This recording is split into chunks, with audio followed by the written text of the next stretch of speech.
I'm just going to let you guys know, most tribal councils get paid to be elected officials at tribal governments.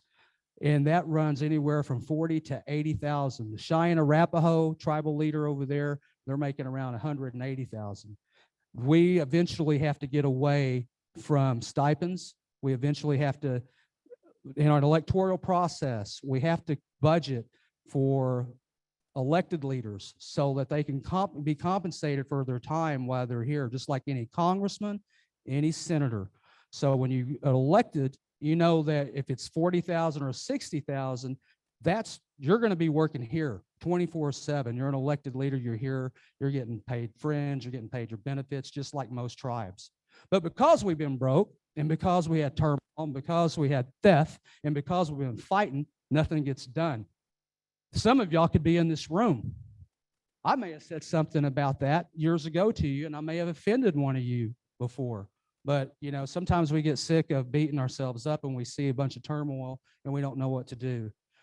COVID-19, I want to talk to you just a little bit about that, vaccinating our children and our elders. I think it's important that I mention that, and then we're going to continue to move on.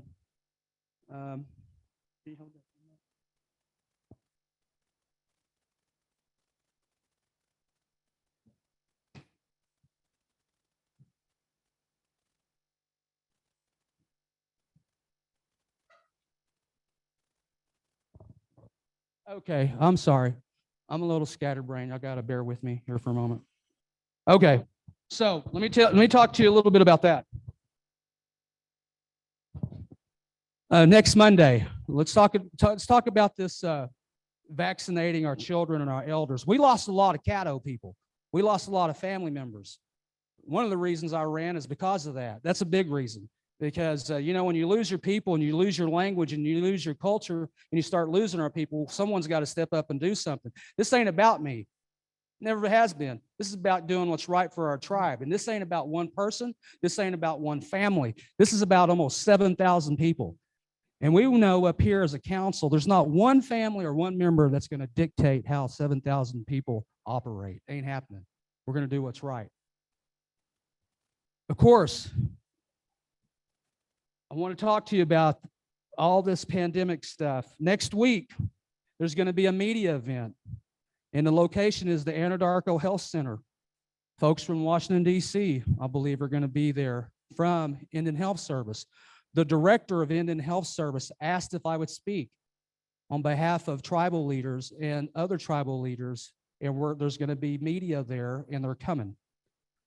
Well, I'm honored to be a part of that important discussion with IHS and other tribal leaders, local and federal partners, as we prepare to vaccinate the most vulnerable members of our community, which are our children. This community has been firsthand devastated by the effects of COVID-19, and we still face it today. We are 19 months into the pandemic, and many of us are still coming with the terms of overwhelming losses we've been dealt with within our own families. We've lost many friends, family members, and sadly, we've lost many of our tribal elders and their irreplaceable knowledge of our language, traditions, and culture that makes us a tribe. As a tribal leader, my number one goal is to take action that will protect the health and safety of my tribal members, of our tribal members and our families in our community. The science has shown vaccine is the best defense we have against this infectious disease, including COVID-19. Over the last year, the Caddo Nation has partnered with IHS to focus our outreach to those in our community who are unvaccinated. In fact, next Monday, we're having a booster clinic, I believe. Is that correct? Yep, right back there. She can tell you all about it. If they're 65 and over.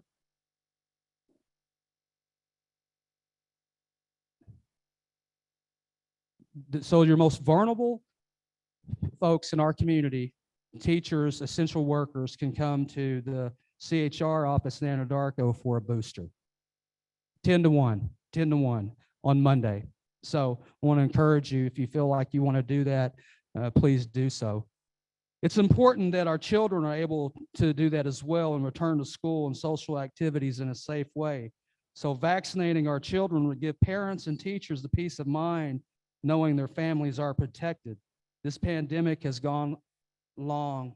I mean, it continues to go on, and it's just gone on way too long and long enough.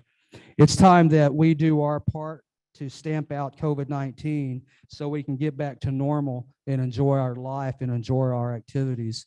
Yesterday, a bus went to First American Museum of Elders. I think they had 40 signed up.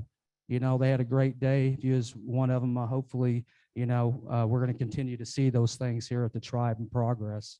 So I want to let everybody know, if you see something in the media, if I say the wrong thing, I usually do, or kids there's parents that are going to be taking their kids, and they're going to give permission for their kids to have be vaccinated while the media is there. They're actually going to be talking to some of the parents why it's important for them and their kid to get vaccinated. So we're really glad that that's happening. And we really appreciate the Indian Health Service director out of Washington, D.C. reaching out to us. So that's all going to happen Monday. Boosters at the CHR. We kick off vaccinating our kids at the Anadarko Agency 10:30 Monday morning. And then if you want to have your kids or grandkids, or you know anyone, you can call the clinic and you can start calling, because I believe they're going to start at 1 with all the children, you know, and it's just basically all over the country. It's the kickoff of this stuff, right? Okay. All right. So that's what I wanted to talk about there. I know I'm kind of long-winded, but the infrastructure, this is all important. Getting back to what Laura said, I want to talk to you about infrastructure. Remember all the stuff I read about all the mess we've been through? We have to have infrastructure. We have to have it legally, okay? And we're working on that, and we're going to continue to work on that during the winter months, putting the legal work in the infrastructure that we need. I'll give you an example. An ordinance related to the hearing board, okay? That needs to be put in place. Not only those, you can't have a hearing board if you don't have an ordinance. Well, what happened to the ordinance? Now, you got to remember, the place was broke into. All this stuff I read you earlier about all this chaos, that's all public information. I didn't throw names out, but there's names of chairmen and past chairmen, and all this stuff is all over Native Times in Indian country. I was reading it last night. Pretty devastating what our tribe's been through. Now, you got to remember, I've been gone over those years, and I was in Montana. And when I was reading that, it really woke me up. That's why where we're at right now. It's because of this stuff. We need to get our house in order related to all the boards. A housing board. We need to have a housing board. We need to have a museum board. We need to have a hearing board. We need to have all these boards. That takes ordinances. That takes resolutions. That takes us working here as elected leaders to make that happen. And we ask that you have patience with us. We've only been here for 5 months, but we're doing the best we can. As we move toward that infrastructure, we're also going to put the legal framework related to a court system here. Now, one of the good things about the council while we're here is that we don't have a court system. So, you know, the Bureau of Indian Affairs allows to adjudicate for our members, for you at large, and for us. Basically, we're going to create a system that if any member has any disputes related to the council, related to me, related to any program, any employee, if we're not following the Constitution, if you believe that, put your money where your mouth is. Okay? We're going to do that. And what we're going to do, this is what we're going to do. This is how it's going to work. Everything's missing. I know Travis has asked me about a hearing board ordinance that doesn't exist. You know, if it did, someone stole it or it's gone. Remember, the building was empty. So we have to create that. And how we're going to create that is by law. And one of the things that we're going to do when we create a court system, that court system is going to be able to hear grievances.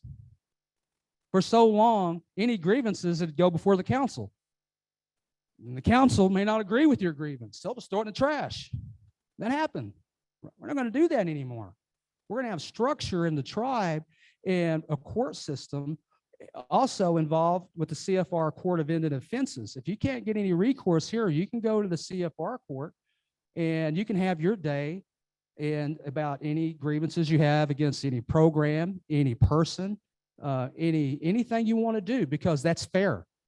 That's opening up for myself and the council. If you have any, if you want to take that responsibility on, and you don't feel like you're having your due diligence heard, regardless of what it might be, even if it was a petition to like remove me, you can go down to the CFR court and allow them to adjudicate that, and they will pull us all in, and it'll be based on merit. It'll be based not on hearsay, but merit. But we have to do a lot of work up here, but the infrastructure will be put in place. Eventually we'll have a court system here. We'll have a judge, and we'll have an attorney general. We will codify law that we pass here in the membership, here in the council, underneath infrastructure. And we have to, because I'm going to let you guys know something. If you don't, you're not going to get any money to build economically. This grant money that we have and these program dollars will dry up. Elections coming up, the continuing resolution related to the president's budget, the CR, I think it was extended. But we know, as well as our CPAs and banks and people in industry and government relations, you cannot live on grant programs and indirect costs. You will die from that. You will not survive because it ain't any money. This right here is just to help us get to a point to where we can put infrastructure into what we need so we can go after economic development to prosper this tribe. Let me ask you something. You're a broker or a CPA, right? If we don't have any infrastructure legally, how we do business, do you think a bank would give us a loan? Did you hear that? It'd be difficult. If we went to a bank the way we're functioning right now to say to do something with the casino, they're not going to give us the money because we don't have the infrastructure legally to get it done. It would be difficult, right? But if we have the infrastructure legally set up, we can get those things done. And if you listen to the president, he's talking about the infrastructure bill. The reason he's talking about the infrastructure bill is a lot of tribes are looking at that because of the funding related to the tribes that are not related to grants or programs. They're mandated. Basically, what they're trying to do right now is the United States government, the political wheels are turning, that these unfunded, unmet needs that we have as Indian people in Indian country related to our tribes, we permanently funded. We don't have to apply for the money anymore. But that's a rub against people politically. But I do want to let you know that we're working on the infrastructure wholeheartedly, and we're going to do the best that we can. And everything's going to be transparent. You're going to be able to eventually have an office up here that has a records retention office related to minutes, resolutions, archives. Everything we do is going to be archived. All you have to do is walk in that records repository and just have your whole everything there, everything. It has to happen. So just wanted to mention that. Go ahead and turn that. Economics. Economics is based on a scarcity. Scarcity. Hold on, Laura, I'm about done. Hold on just for a moment. Economics is based on scarcity. What do you have? What do you have? Land, water, trees, gold, uranium, gas, oil, wind, sun. Those are resources. What do we have? We have people. Value is in people. This stuff can come and go, but our people, that's where our value systems lie. So scarcity, we have very few that understand our language. Laura's raising her hand. She's an elder. I know she's probably wanting to beat me up right now, but she's an elder, and we're going to listen to her. That's scarcity. Her knowledge, she's been here off and on for so many years and seen so many things, good and bad. That's scarcity. But we're going to listen to her. She may not agree with me. I may not agree with her. We may agree on some things, but we're going to agree to disagree. We're scared. We're going to do that. Scarcity is what you have. Right now, we have dollars to build the infrastructure we need, create the laws that we need, but we have to hire the right people to make it happen. When that happens and we build the infrastructure that we need, then we can go after economic development. Economic development is key. We have to get out of the situation that we're in and borrowing money to Paul Peter or worried about a grant. And if we don't get the grant, we don't exist. So I just want to let everybody know that the infrastructure is going to happen. And then with that comes economic development. All right. And that's pretty much it. Now, I wanted to draw that picture for you. So if anyone forgot where we've been, maybe you as a part of it, who knows? But I just wanted to let you guys know that we're headed in a direction that's going to be up. And trust me, I took an oath of office to protect and to protect this tribe, and I will do that at all means. There is ongoing, I will let you know right now in this room, there is ongoing investigations internally. Some of these ongoing investigations relate to federal dollars. Some of it's crime. There's been crimes committed here by different factions, different individuals. And I'm not going to say no names, and I can't say it out loud, and I can't reveal what I do know, but I will tell you this. The Federal Bureau of Investigation is working with me as well as the Tribal Council to unravel some of the stuff that's happened over the years, as well as the Bureau of Indian Affairs Police. Okay, we have had fraud, we have had embezzlement, we've had a lot of things happening. The FBI is very interested in some of the stuff that's happened here over the years. So just so that you know, those things are underway. I did meet with the U.S. Attorney's Office related to an embezzlement case that's an open and shut case.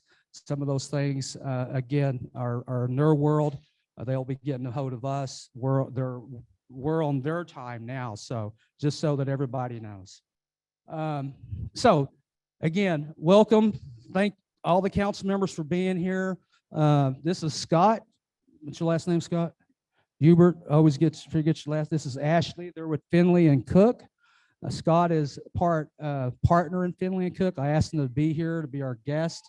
You know, treat them with kindness. Hopefully they'll stay here to eat with us. Appreciate you being here, Kelly, and all the council. And what we're going to do right now is now that we got that done, you got that agenda thing? Okay, so we did the welcoming remarks. Caddo Nation tribal government programs and reports and financial statements are live in PDF form in for you in hard copies. If you don't have a copy, we'll get you a copy. All the financial statements that you provided are it, right? It's all the numbers.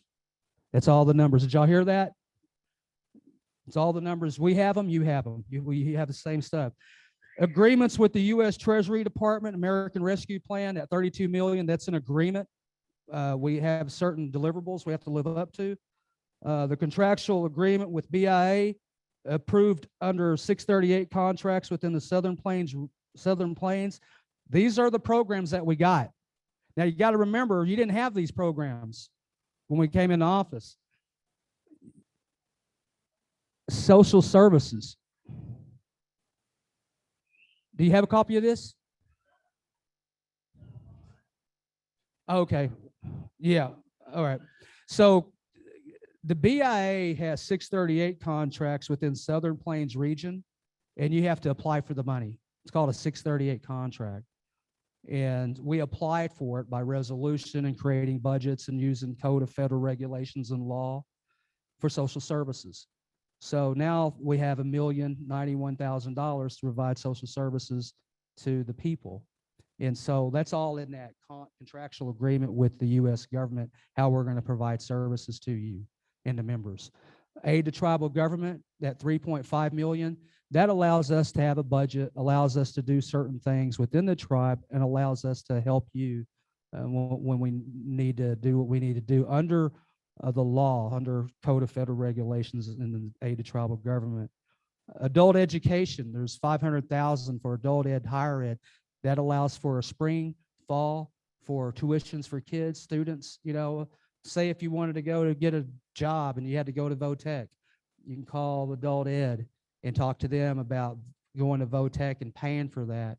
We put funds in that. Now, those funds go and come and go, so we'll always be looking at Carol and creating those budgets, and higher ed's here if y'all want to talk to them as well, you know, about putting money into education. In transportation, of course, that's $5.5 million. Those are going to help us look at inventory roads. Maybe there's a road that you live on that you'd want us to look at. We do have an inventory of roads, and we're going to be looking at those roads with the county as well as the BIA and transportation to develop those roads and bridges so that you can have good roads. parking lots and all that. So just so that you guys know, the Caddo Nation today, the audits are clean. And because of that, we have our 638 programs back. And that's huge. One of them we didn't have for over 20 years. That's transportation. So we do have an agreement with the U.S. Treasury Department related to housing. That's a separate agreement related to the ARPA funds related to the 32 million. It's all it's related just to housing. Okay. Sorry about that.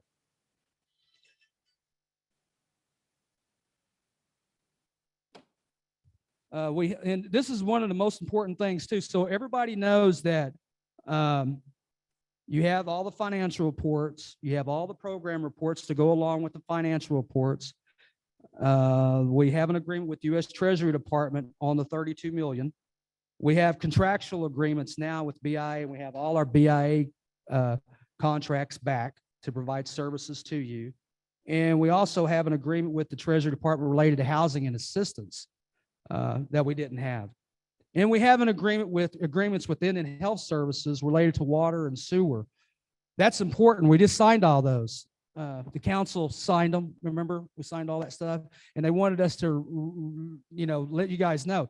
If you need a well, if you need water, you need sewer, you need pipes, get a hold of the Indian Health Service. We just signed agreements with them, and they got all the funding from DC to provide services to you.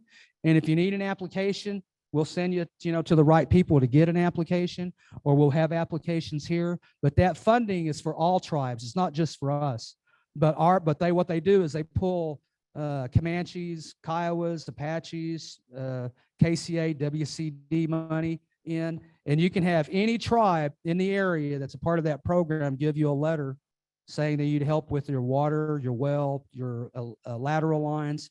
You'll need to get a letter from a chairman. Since we're a participating tribe now, you can come to me, you can come to the tribe, we'll give you a letter, send you down there. And if you need help with your water and sewer, your lateral lines, we just had an individual not too long ago. He got the help that he needed, and that was like $30,000 worth of help related to lateral lines. Yes, in this whole, they have a map of their whole area. It's not just right here in Caddo County. Yes. At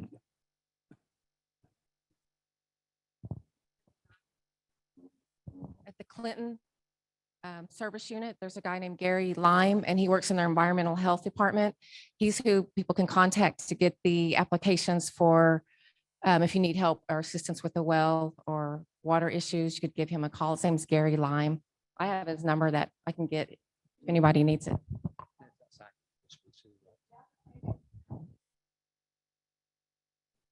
Okay.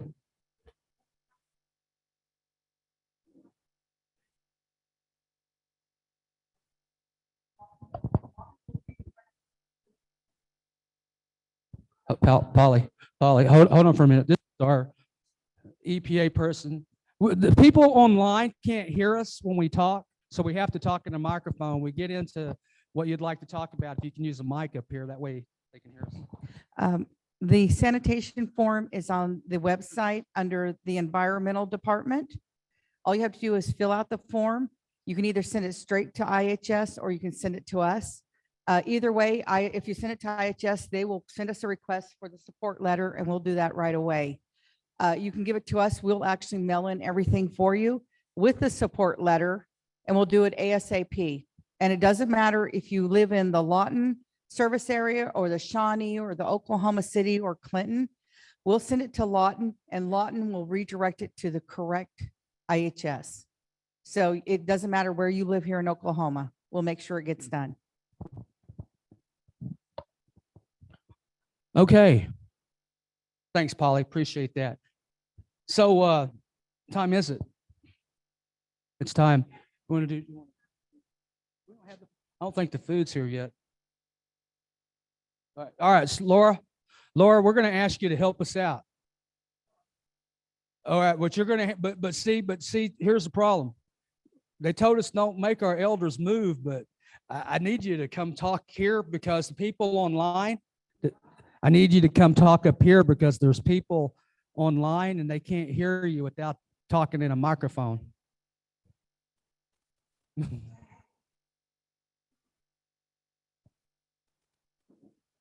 Where, what, can you, can she talk with this one? Okay, hold on. You're gonna need to talk with this one so everybody can hear you. We can't hear you. And people online can't hear you. I simply said that we need to get on with the meeting, that you have told us that you still have most of the money there, 32 million, whatever. Because everybody's wondering where that went, what part wasn't sent out to the individual Indian, right? Did you say y'all still had 32 million? What the heck did you say? You look up here where the budget says, it says that we had 32,862,664, and there's 30 million left. Yeah, well, Yeah. that's what I mean. Yeah. That was one of the questions. Okay, and so we what's still one of got the, what's the most of it question? Sitting there. I really have several questions. Okay, what's the first one? The first one is why everybody has not received their check from that 32 million, and they haven't. I know of Okay, two. okay, hold on just for a moment. That's the first question, right? Yeah, Okay. You want to go back to her little chart? I mean, the chart on the funding source? Remember the report? The report that Delita gave us. What's that? It's in your, the- okay, he's going to pull it up on the website. For those that are not aware, okay, the funding that we have related to the American Rescue Plan for tribes, municipalities, and states is for recovery. It is not to give a blanket purchase across the board and cut everyone a check. It's illegal. It's an illegal use of federal funds. Office of Management and Budget and Department of Treasury right now are auditing tribes. There's a lot of tribes in trouble because they was preemptively and they threw all this money out their door to their members and they're being audited. If we did that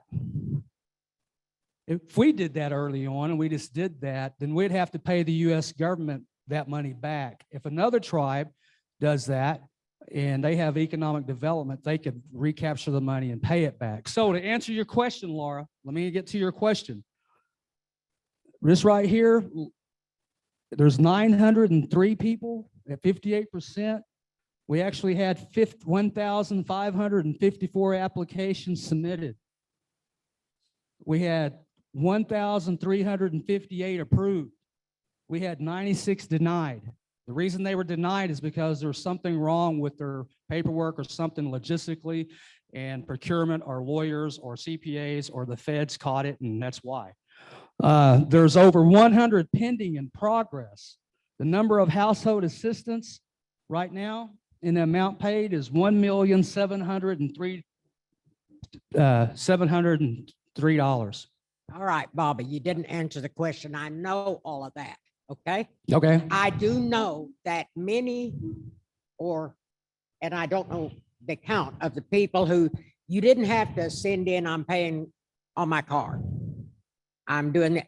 $1,200 was sent to Caddo members who applied if they were head of household or whatever. I do know there are some who did that quite some time ago, several months ago, and has not received doodly squat. Okay. All right, where is that setting and who's to answer for it? Where's Delita at? She's not, Yeah. is she here? Yeah, delete it. So anything that you have related to that, we have a coordinator related to the household use application. That's in her wheelhouse. Okay, I will Yeah. hit delete up, huh? No, I think she's talking about there's people that applied for household assistance months ago. Now there's a difference, okay? There's some people that was never helped, Laura, months ago, a year ago, related to when they was giving out checks. Remember that when the tribe was giving out checks? That's a different pot of money.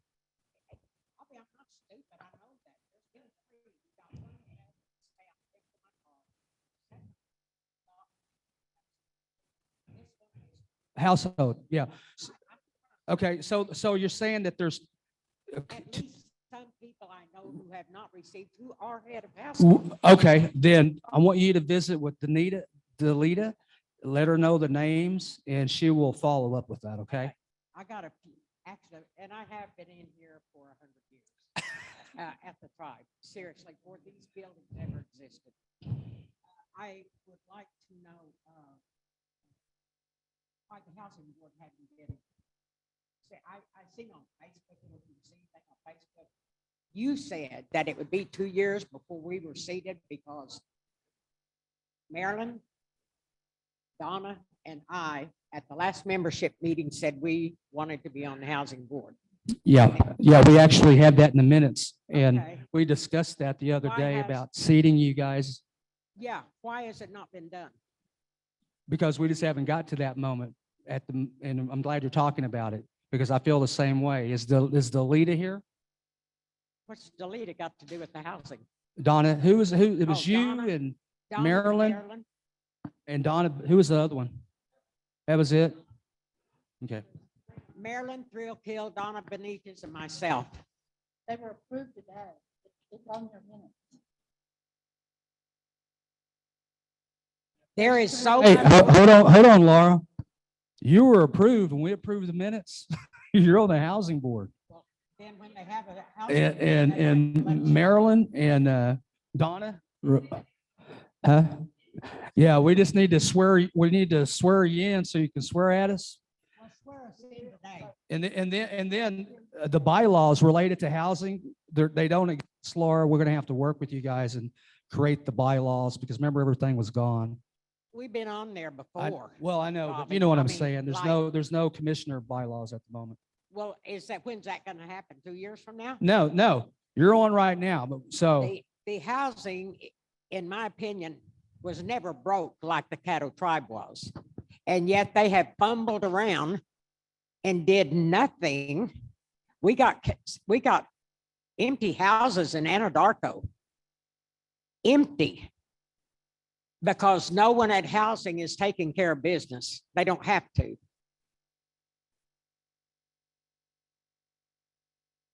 And while we're at that. okay, Laura, let's back up for a moment. Related to the individuals that didn't get the help that you're talking about, the household assistants where they've been waiting, I want you to talk to Delita because that's her Gonna do that. world. In relation to housing board, you and that's the other one's name? Marilyn and Donna. Donna Benitez. So Donna Benitez and you and Marilyn will schedule a time where we have to swear y'all in, but you're in, Schedule us for Monday. huh? Schedule us for Monday.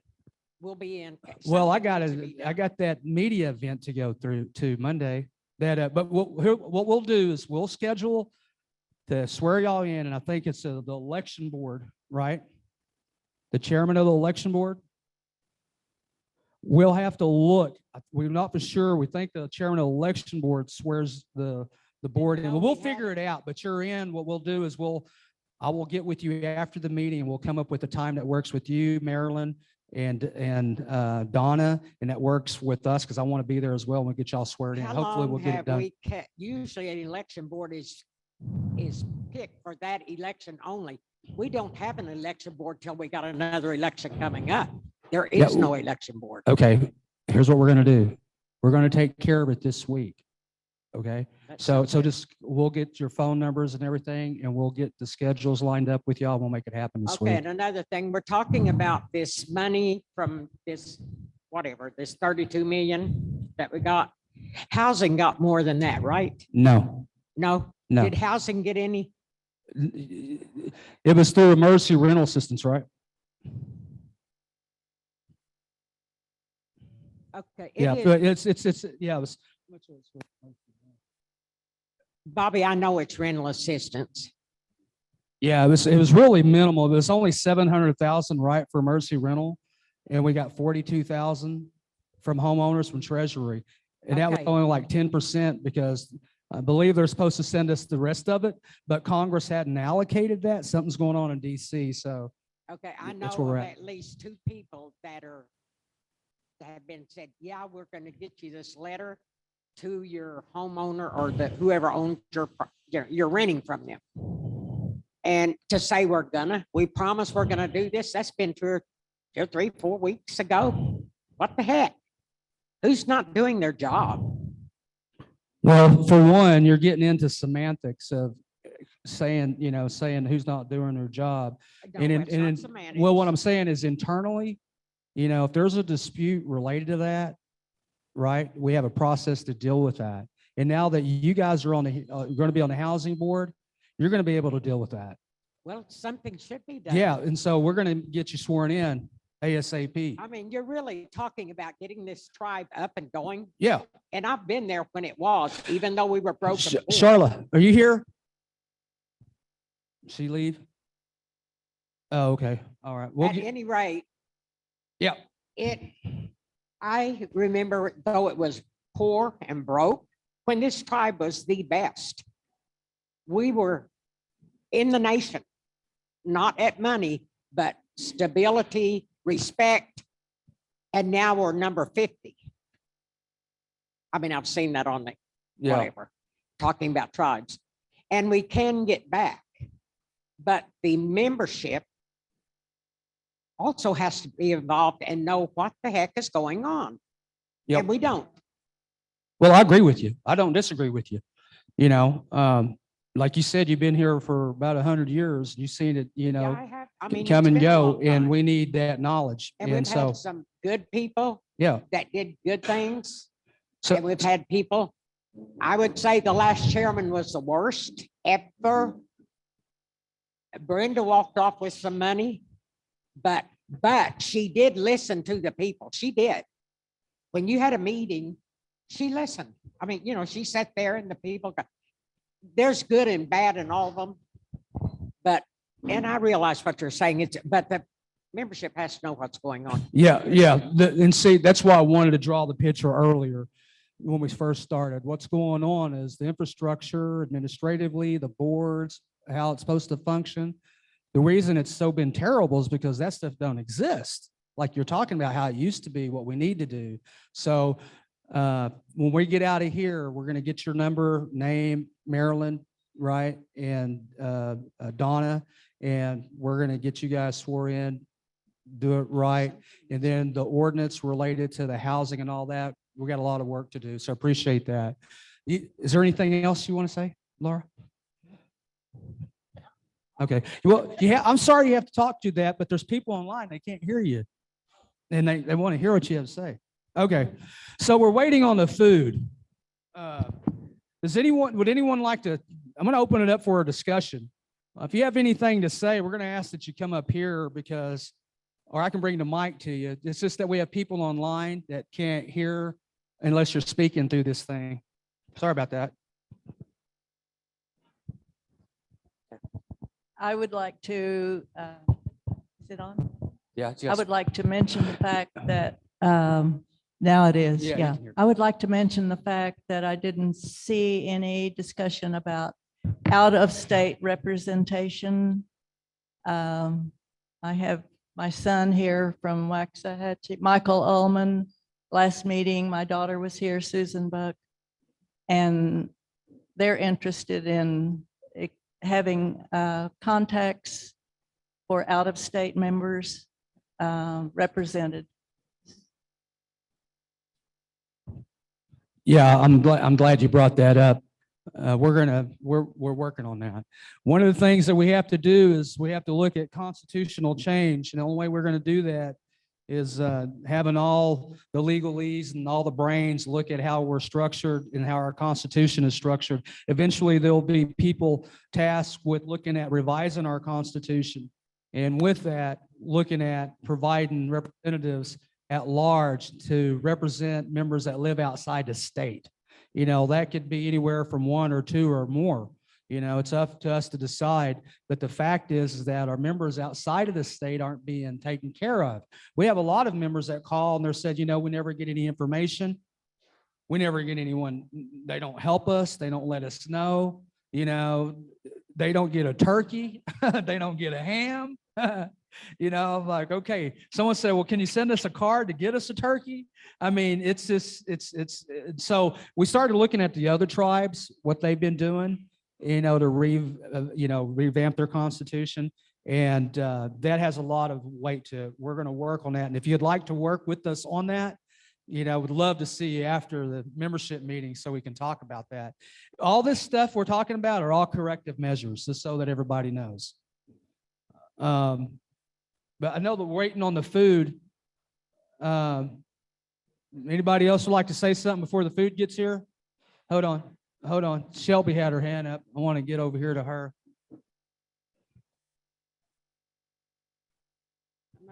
I'm not a good public speaker, but I was just thinking of something to ask.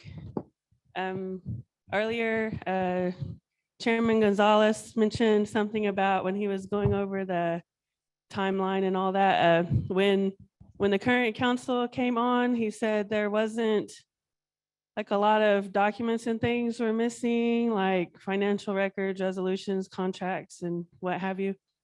Well, I was just wondering if that's the case, what about there's about 2 current council members that was a part of that previous administration.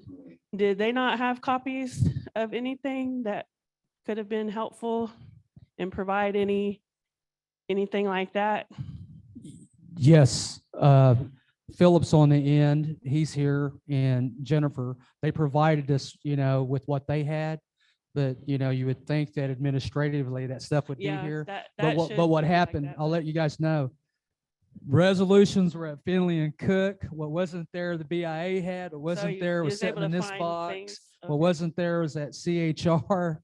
I believe they helped, trying to pull. So it's like, what do? We had to go around and try to piece it all back together. So you did find a lot of documents. You just had to dig for them then. We're still having to dig through Okay. them. So all the resolutions and minutes related to those resolutions, how they were housed up here over the years, are completely gone. Okay. They only serve out. Now, this is what I found out. In our Constitution, it says that we will, take it and put it over there. Well, according to the BIA and their solicitor's office, they will only accept it if a tribe brings it, and it's not mandatory. And so they don't have all of them. I know it, but they can deny it. They can't deny it. We have to bring it. Well, what I'm saying is here's how they, Because, wait, let me finish talking, because I have went down to Lonnie a lot yeah, over this. And if like our Constitution says, we'll have the meeting, do the minutes, approve them or whatever, and take them down there. they'll file them. They have to. Yeah, they'll accept it. file them. But what he told me, Lonnie, Yes. is here's the problem. All right. It's not that we won't deny them, but the denial has come from the tribe. The tribal people that was running this tribe didn't take them down there all the time. Well, I know, and then a lot just don't do it. Yeah, Right now, but you right can now, make it so here's approval. what's going on right now, just so that you guys know there's a corrective measure to this. Every resolution and every minute, even these minutes, are housed and archived in the IT world. Are they being? taken And down they're in away? hard copies and in safes here, and they're on file at the BIA. Okay, everything that we pass is on file at the BIA. Everything is in file in our IT world, and it's hard copy here also, and it's on flash drive. Some of it's in a safe. And guess what? When we have a records repository, you're going to be able to say, "Hey, I want to go through the records repository and check these records out." And you can come over here, and we're gonna be heading that way. So that's going to be a good thing. Yes, ma'am. Yes. Yeah. And well, when we went down there to try to find stuff, that's what happened, where we're at, we couldn't find anything. And they said, well, they didn't bring it to us. Well, don't you supposed to get it? Our Constitution says you're supposed to have it. They said, we can't make the cat tribe bring it, but if they bring it, we will house it. But that's y'all's job to make sure. Yeah, that it is. yeah, It's not our job. That's y'all's Right. job. Every single resolution, every single minute that we, conduct business with, this council has sent every record to the agency. Right. Yeah, to stamp in and see that superintendent has it on Yeah. file. Yeah. It's,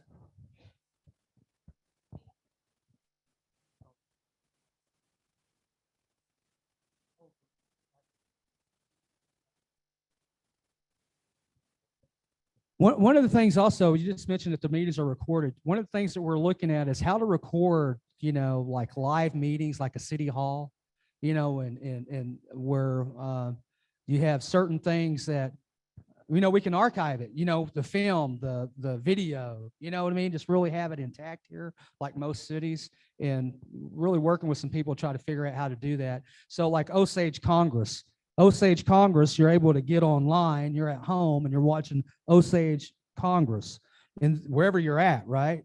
And then anything related to that, you're able to have access to it, right? That's because they have infrastructure. Until we get there, we can't do that, but we're working on it. Okay, go ahead. Let me finish. But at the same time, our law is our constitution. Our constitution says we will record, or we will type it up, and we will take it, a copy of it down there. Yep, and that's what we've Okay. been doing. Also, it says on file, there will be a copy of it. If we want to walk in there and say, hey, we want to see it, there will be one here to see. We don't wait days or weeks. We should have that copy. The meeting's already been done, so the copy should be there for the members to see. And also, when they were having all the problems with the minutes being stolen and all this, we checked into one with Staples. They have a recorder that will record the meetings and all the gibberish that goes side. Yeah. Come in on it, the meeting. And they said, all you got to do is push a button. It automatically puts it on disc for you, and it'll automatically write up the minutes. So Yeah, I there's no think, reason this can't be done. yeah, I think we talked about that. Didn't Philip and Jennifer, didn't the previous council try that at one time? And there was like some bleeps in the equipment. But yeah, you're absolutely right. Well, We've, that was one machine. right. There is machines that are just for the- Travis, you're the IT guy. Can you take a note of that? Because we need to fix that too. Okay. Does anyone want to have anything else to say before we eat? I'm hungry. I mean, the food hadn't got, I hope, hey, if the guy didn't get here with the food, it's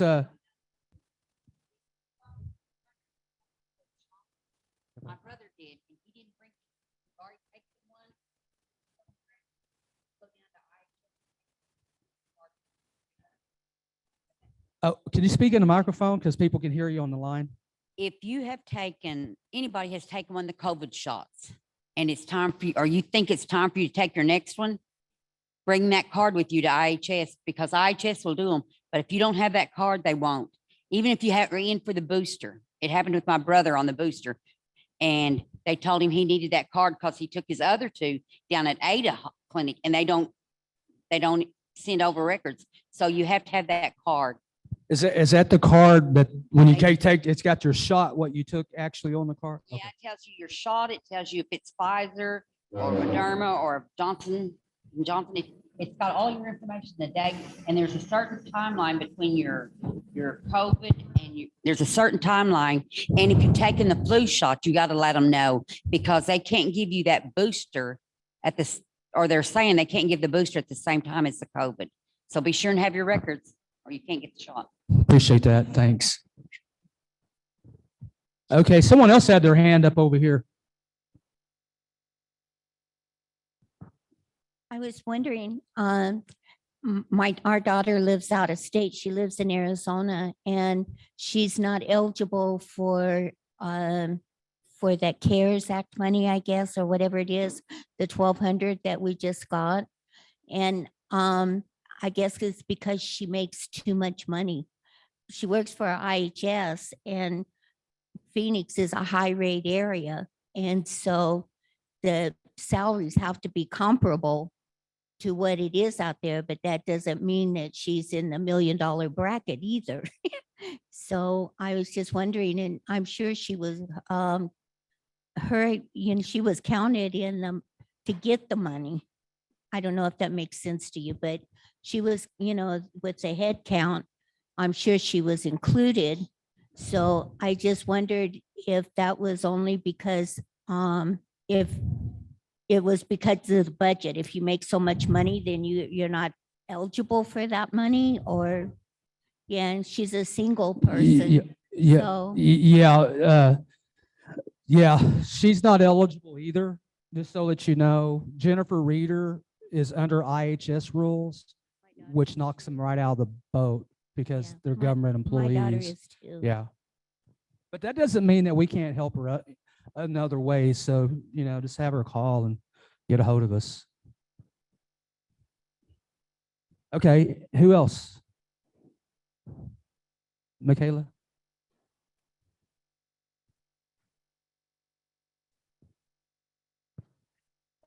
I just wanted to say, I'm Michaela Darlene Williams Meeks. I'm your 03, 0203 Caddo Tribal Princess. I'm also in 2004, July 2004, I joined the US Navy and I got deployed and I served in Operation Enduring Freedom and Operation Iraqi Freedom. And I got discharged in December of 2005. I served about a year and a half. I was 0% when I got discharged. I didn't have a dishonorable. I wasn't considered a veteran at all. It took me 10 years to get 70%, to figure out this government and how to get them to do things. I'm now 100% service connected, disabled veteran. I'm tax exempt. I don't know if any of my elders who I could even, they're usually about 80%. I know a lot about this government. I feel like I have a duty, I had a duty to serve my country and I have a duty to my people. And I just want y'all to use me because I can get a lot of good resources. And that's all. Okay. Well, we appreciate your service, Michaela. And when you get time, I want you to come see me. There's actually a lot of funding related to helping our veterans. And we need our veterans to step up to help us go after that funding as well. So just so that you guys know, the VA out of Washington, D.C. has really been asking me to help with our vets and housing and mental health. And we need people to step up within the tribe to help us get that done.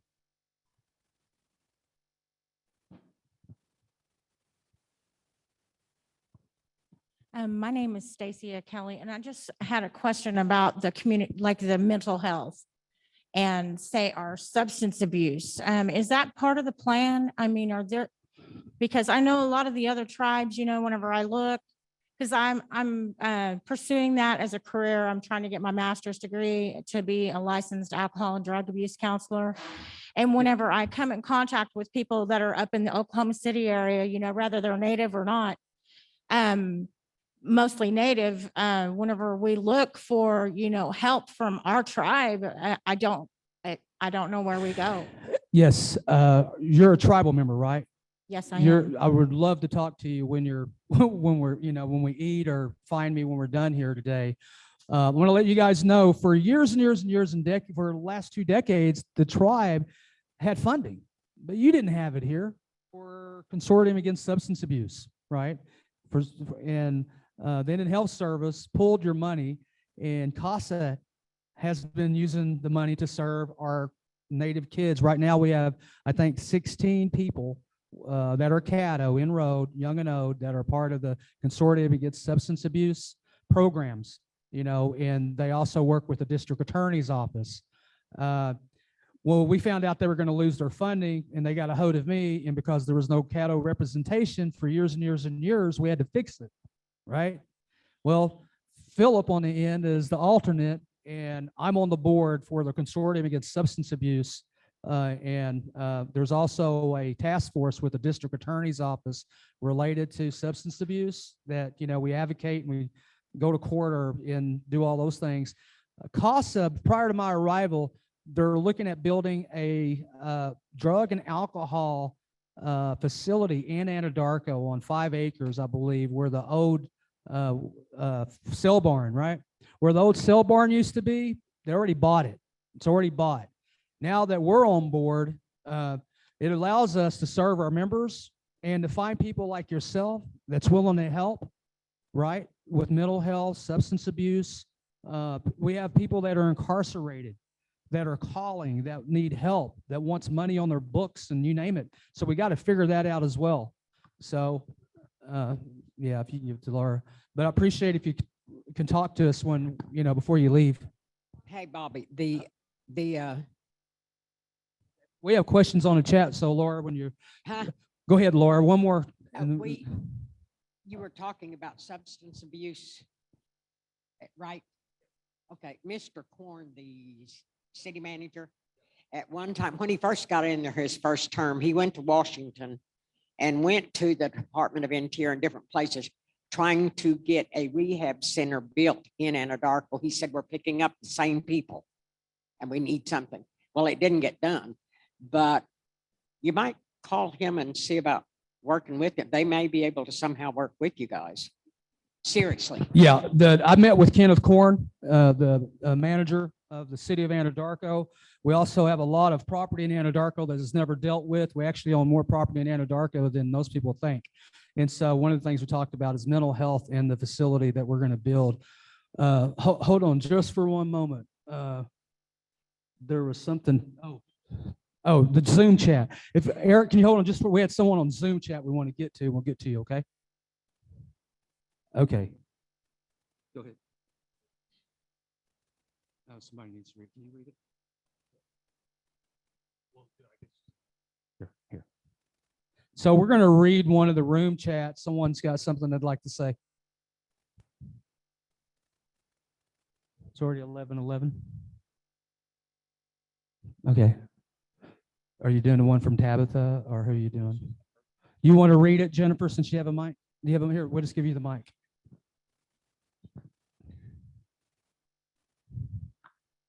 So the first one we have is from Tabitha Wright. I appreciate that we need to establish boards. However, is it possible to have members sit on those boards outside of the local commuting area?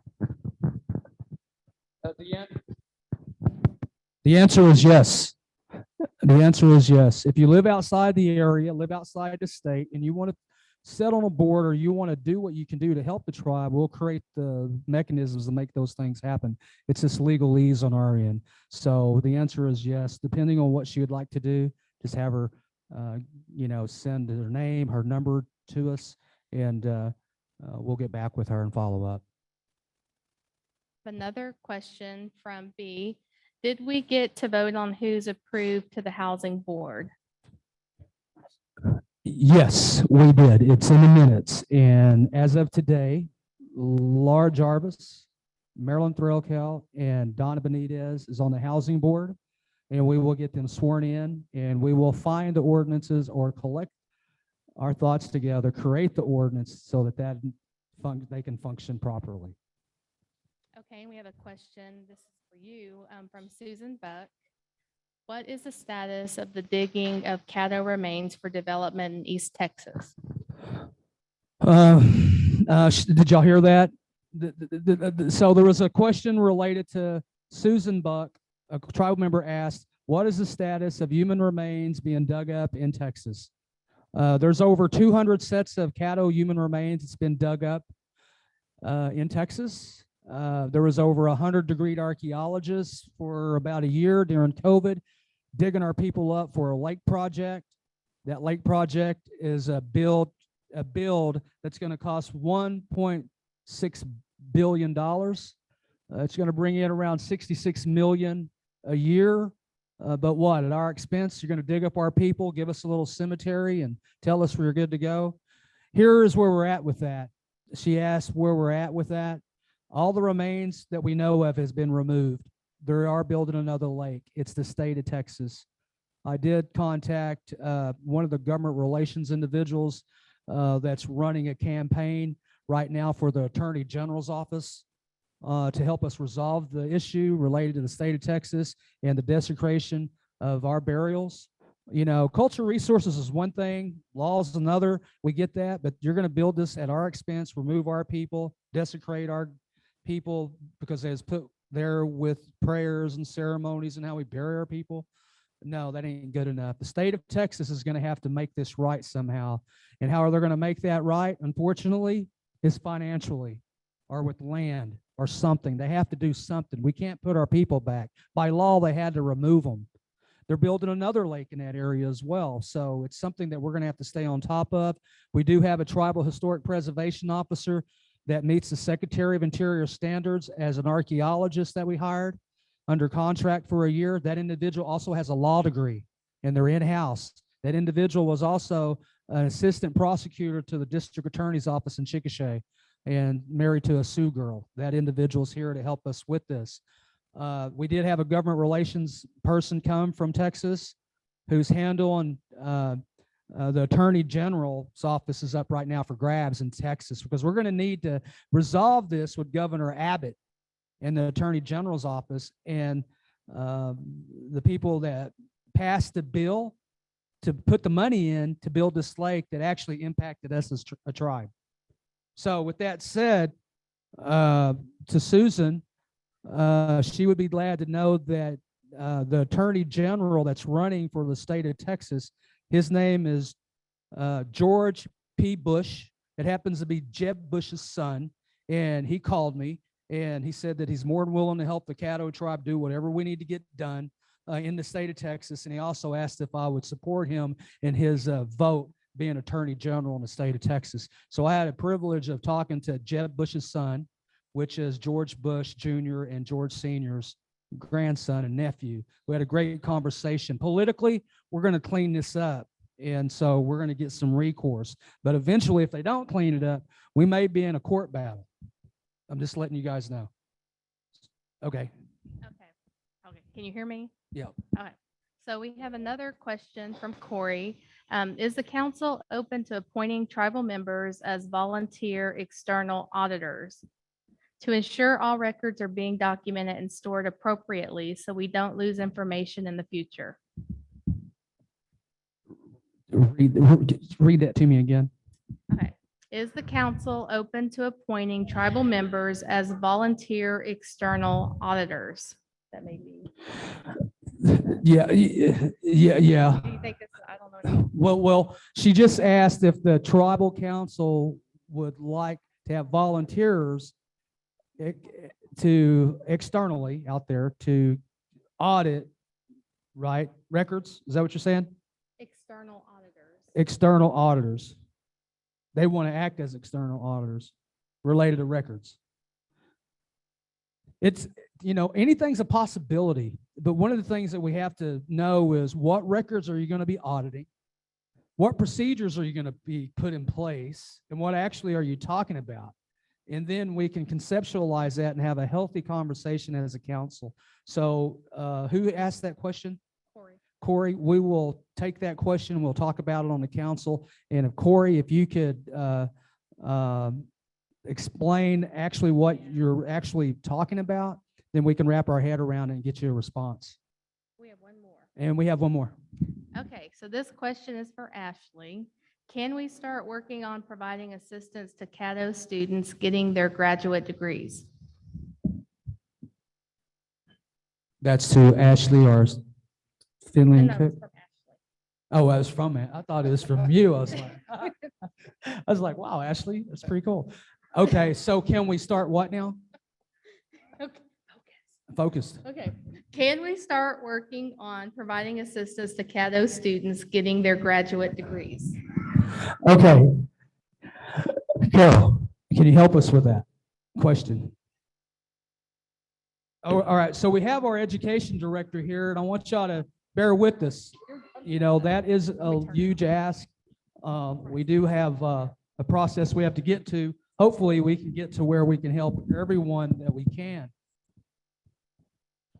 At the present time, the funding that we have is 638 funds. 638 funds are through contract with the Bureau of Indian Education. Those fundings have guidelines that we have to adhere to.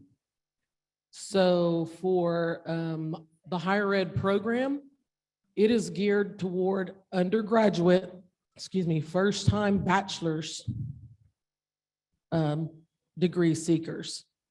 Anyone outside of that, masters or graduates for these 638 funds, we can help them after our undergraduates have been funded first. If we have funds available.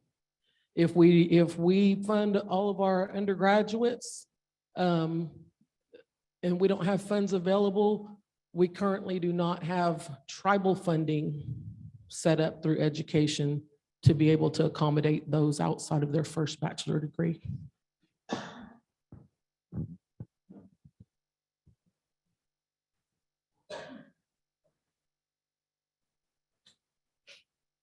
think I messed up last time I did this.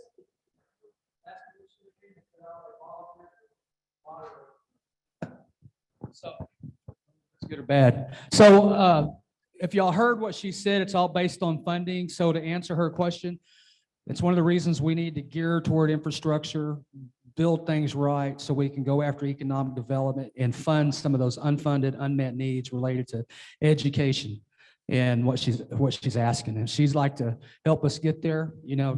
Please send, just send us some information and what your thoughts are to help us get to point A to point B. Okay, we have Eric's got a question up there, and I think there was someone else back there that had a question. So Eric, go ahead. I got 3 questions to ask. One's the annual travel budget that as membership is supposed to approve. One is why haven't we have a report from the travel center? We don't have a report from that. And another one is, I know we set the housing board, but when will I have my own housing, my hearing board people? I mean, we set the housing board people, but we need the hearing board people. I mean, I'm the only one on the hearing board. Like you said, hearing board is not consistent. We got 3 housing people from the last meeting to this meeting. So, and I gave y'all names.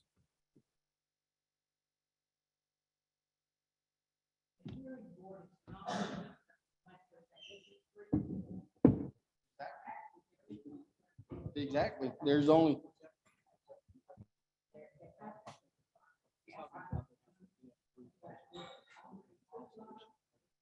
Yeah. Yeah, supposed to be It's an 3. annual budget. I don't remember what it says about that. Exactly. So you there, Eric? Oh, okay. So your first question was,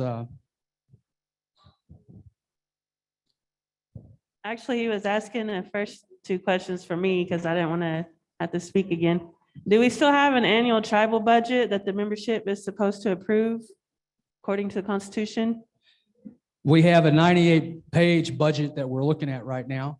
And as far as all the budgets that are approved right now, it's under contractual agreements with all the federal funding sources. Those are their agreements. Yeah. We don't have a tribal budget because there's no money. Because we still don't have any money. There's nothing that exists. So speaking of money and revenues, why is there not a report on the travel plaza?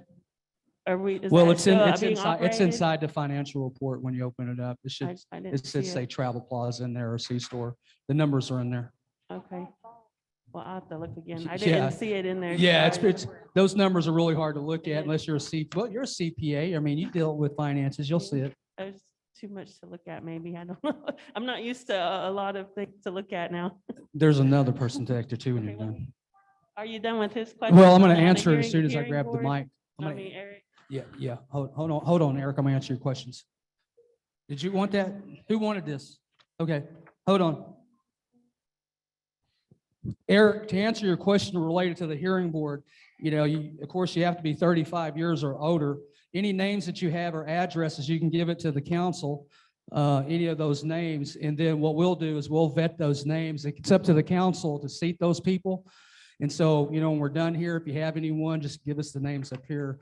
And your other question related to a budget for funding, the budgets that we have right now are all budgeted in contractual agreements through the federal government with agencies and programs.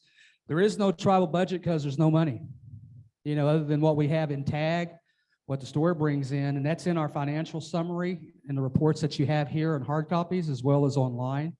But when we start doing economic development for a tribal budget, then you'll have it. You know, we'll have it here.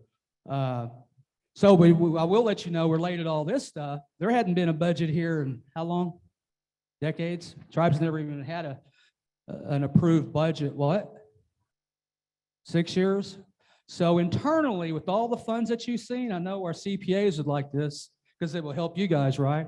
We created a 98-page document related to the funding, related to a budget that's under review, related to these dollars. And when we get that signed off, you'll have it, and then there will be no question about what's going on. As far as a tribal budget at large, when we start working toward that economically, we'll get that done. And you had a question, I won't call you Shirley. Kristen. Huh? Kristen, where you at, Kristen? I'm back here. Go Okay. ahead. So mine was related more towards the abuse. You covered the alcohol and drug abuse, but I wanted to know if y'all are going to have a program for those that have been physically, mentally, or verbally abused and or feel threatened. If we have a program that will be built to help those when they need assistance, because I know that other tribes have programs that help those that have been abused, and I know that we've recently had someone come to us in the same situation, but we couldn't help them ourselves. Is there a program that we can get started for them? Yes and yes. Mental health is real. You know, we all have family members, you know, or even ourselves sometimes deal with mental things we can't figure out.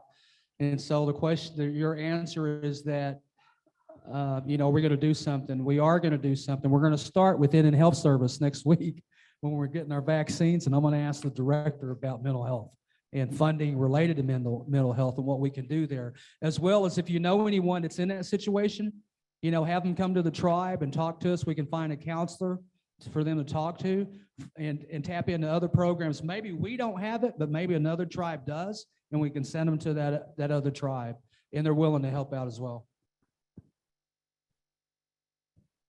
You have another question? Yeah, I had one more question. I just wanted to know, like, and this is probably a silly question, but do we have any grant writers in the building on the board or?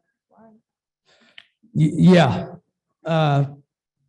We have grant writers here. Everybody that can write a grant, raise your hand. You see the hands go up over here? And then our other grant writer just walked out. And then we've been talking to a grant writer as well. Okay, and then I had one more question. So what about I haven't heard anybody mention anything about our cultural preservation. I know that was part of the survey. Do we have plans for that? I mean, like, whenever I look, because I don't really know a lot about our history because my mother didn't keep me, you know, involved in the tribe, but that doesn't mean that I don't want to be now. And so I'm like looking around and I search and I'm looking for the Caddo, you know, powwows, people. I don't know where to go. Thank you. I got just a place for you to go. You see this 100-year-old Caddo over here that said she's been here since time immemorial? You can talk to her and she can tell you everything you want to know.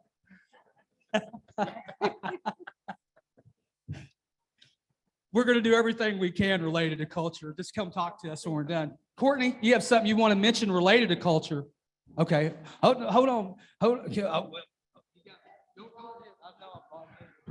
here. Hey, you said if there was a problem with that $1,200 thing to go to Delita, who over Delita? No, not who's over Delita. If Delita has done her part and it's got to this point, and then it goes this point, and then it goes to, I'm assuming, Finley and Cook, whoever. Who over Delita do we go to if Delita has already done her part and it's sitting there? Council.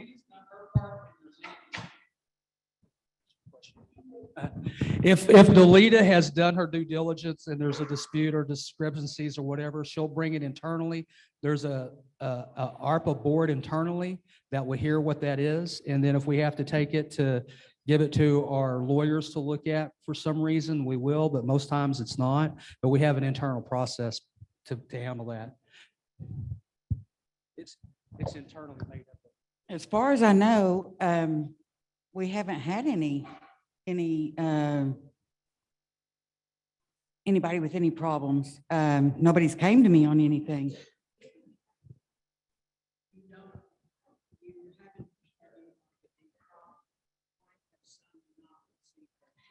Why have they not contacted me and told me they haven't received it? So I can. Now, I do have one that has contacted me, and I told him that I would check into it. And to begin with, at first, that applicant didn't have his physical address, which is something we have to have, is the physical address if you could use a PO box. He didn't have it. So I had, you can't put it through. I'm not going to put it through. Okay. Then it got right. So that postponed his further back than the ones that was put in with the rest of them. So he contacted me and we talked about it, and I told him that, it's going through. It's going through. So I don't know how long ago it was, but he can call me. I mean, that's all he has to do is call me.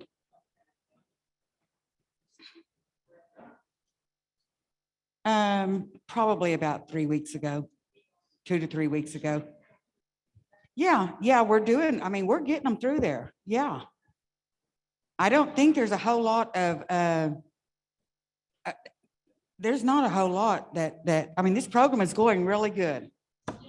And if anybody else has any questions on ARPA, I'm here. Okay. It's in December. So is the December deadline. 31st.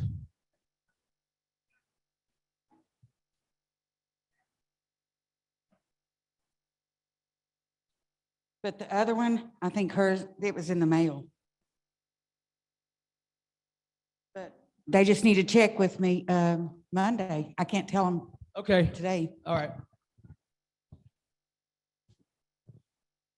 Do I understand, Bobby, that and you have this in a second, that if you get through, let's say I'm waiting for my check or you still got it up, whatever, and it's approved and it should be just paid out, but you do not send those approved checks out. They sit there from Monday to Friday. They get sent out on each Friday, not on Tuesday or Wednesday. If you got 5 sitting there or 500, they sit there until Friday to be mailed out. They're not mailed out mailed out daily as they should be. We get a list of the checks that are processed. We get a list of the processed checks. And when we get that list, that's when they go out. That is the list everybody's asking about whenever they call in, want to know if they're on that. That isn't saying that it's went out on that date. That's saying it was processed on that date. It should be going out pretty quick.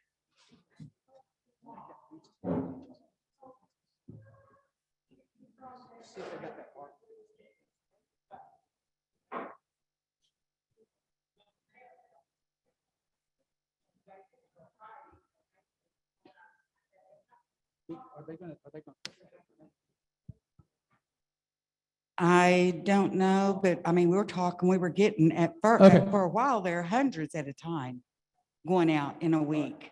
So that may be the whole reason. Could we got someone online at the moment? Can we do this? Could you, okay, you're done. That's a 100-year-old Caddo there. No, she's gonna beat me up. Okay, here's something we're gonna do. We have some questions online related to language and preservation. What are we doing? Oh, can you hold that for a minute? What are we doing to preserve our language and preserve our culture? We're doing everything we can at the moment. We have a lady in California that's 103 years old and she speaks Caddo. We have a gentleman in Anadarko. He's 94. He speaks Caddo. I visited with him about preserving the language. His name's Edmund Johnson. I don't know if you guys know him or not. but he's willing to help. He told me, Saso Hasayo, see ya. And I was like, something's rising. He said, yeah, your belly. But okay, you're hired. But we're going to get him down here, hopefully get him out of the situation, you know, where he could help us and help himself. And I know we got them caddos over here, goats, yeah, laughing around. We're going to do everything we can to preserve our language. We got to do it now, and our culture, our traditions, our customs. And with that, we're going to be creating incentives for our employees. When you come to work here, we want you to learn about our culture. We want you to learn about our language. We want you to learn how we're related. We want you to learn about what makes us a tribe, you know, instead of just being here. We're also going to support our all our dances, if it's a culture club dance, if it's a dance for a family, you don't have to be in a club to be Caddo. Okay? Does everybody know that? You don't have to be in a club to be Caddo. You don't have to be on the council to be Caddo. You're Caddo. We're all related one way or the other. And so we're going to support all those activities, whether it's a dance. I think we talked to somebody, Kelly. Raise your hand, Kelly. Raise your hand. Just raise your hand for a minute. Y'all do know that she's a retired Marine, you know, and I think she does have a master's, maybe one or two, who knows, but she has a son. And have y'all ever seen Res Dogs? Reservation Dogs? Her son is Cheese in that show. And we're going to be working with our folks, and we want to have a dance. And we want to honor him as well as the crew, and he's all for it. And if we could have got him here to sign some, you know, his autograph for you, I would have done it. But we won't. He's still asleep. He was still asleep when she came here. Yes, I did talk to Edmund Johnson. He's going to try to help us with the language. He said there's 45 colors in Caddo, like a blue-gray, and he knows how to say it. You know, so we had a good conversation. We're going to do everything that we can to put the museum board back in place, culture preservation. We did hire a TIPO. We're doing what we can with language as well as linguistic folks that could help us. Tribal Historic Preservation stands for TIPO. That's what a TIPO is, and they're helping us design what we need to get back up and play, including our language. As part of that, hey, Nawi.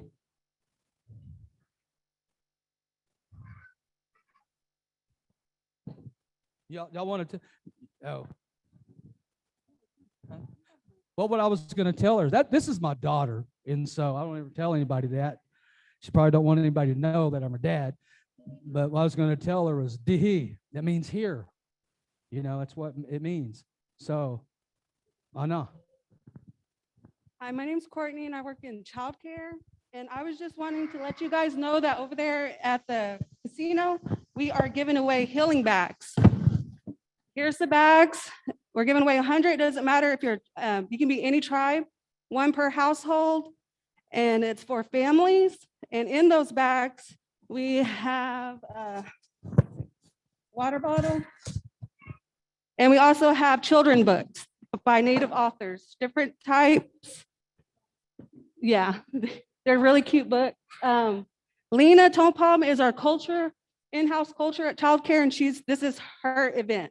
So I was just coming up here to tell you guys to go down and sign up. Oh, also, there is sage in them too, as well. Yeah. Okay. All right. Hold up. What kind of sage? Let's see. What color is it? Is it white or green? It's green. It's kind of green. Kasahasako. That's how you say green sage. Kasahakayo is white sage. It's all right. Thank you. All right. So they're giving bags away. So there was a lady that was going to have a dance here not too long ago. Listen, we got barbecue here. Can you smell it? We're going to break for lunch, and are they ready in there? Carol, are they ready in there? I want to ask them. But before we do that, I asked somebody to be here because they was going to have a dance. Ocean, you know, they was going to dance, and they didn't have it because of COVID and all this stuff. And Charlene, can you come here for a second, please?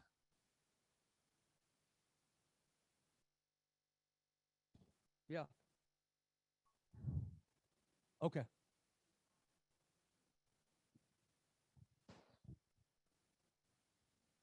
Huh? Yeah. Okay. So, Charlene, I asked you to come over here because you're one of our, whether you like it or not, you're one of our elders now, right? And your mother gave me my Indian name. You remember what my Indian name is? You want to say it? Caddo boy. Yeah, how do you say it? Shui Hasine. And when you grow up, it means our Caddo, our people's warrior. Her mother, Grandma Clara, gave me that name when I was a baby. And so she didn't have her dance, but this came out of my pocket, right? And I want to support you in the dance, and for however you want to do it, next time you have it, we're all here for you. And just wanted to acknowledge you. And that's for your dance whenever you do have it. Okay? Thank you, Bobby. All right. Xavier, did you bring the barbecue? Come here for a second, young man.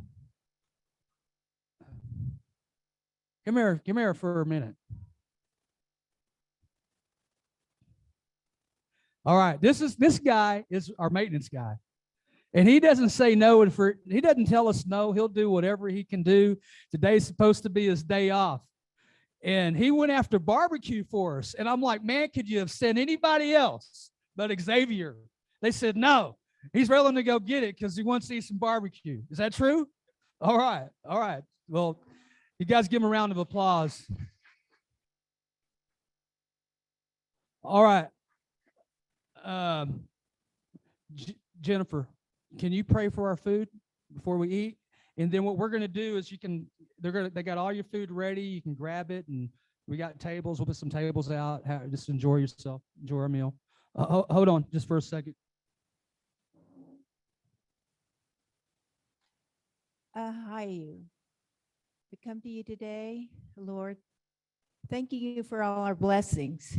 Thank you for the people who came out today and the people who are online who are interested in the Caddo people and moving us forward. Thank you for our council. Thank you for everyone who came out. Be with those who are in the hospital and comfort them, comfort the ones who have lost loved ones to COVID and any other kind of disease or whatever. Be with those people, comfort them, be with our military as their families are home and they are far away. And thank you for the food that we are about to partake, for the nourishment of our bodies, for your good. And we ask this in Jesus' name, amen.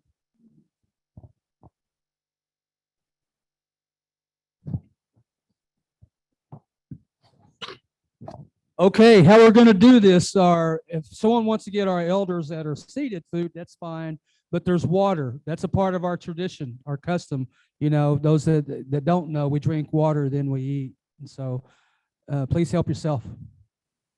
And the council will be here, so if you have any questions, we're here. Oh, yeah. Okay, wait, we had a request. We want the eldest of the eldest to go first. Is that what the request was? They're sisters, so I let them beat each other up all the time. Y'all can go get it for her. How about that? All right, break time.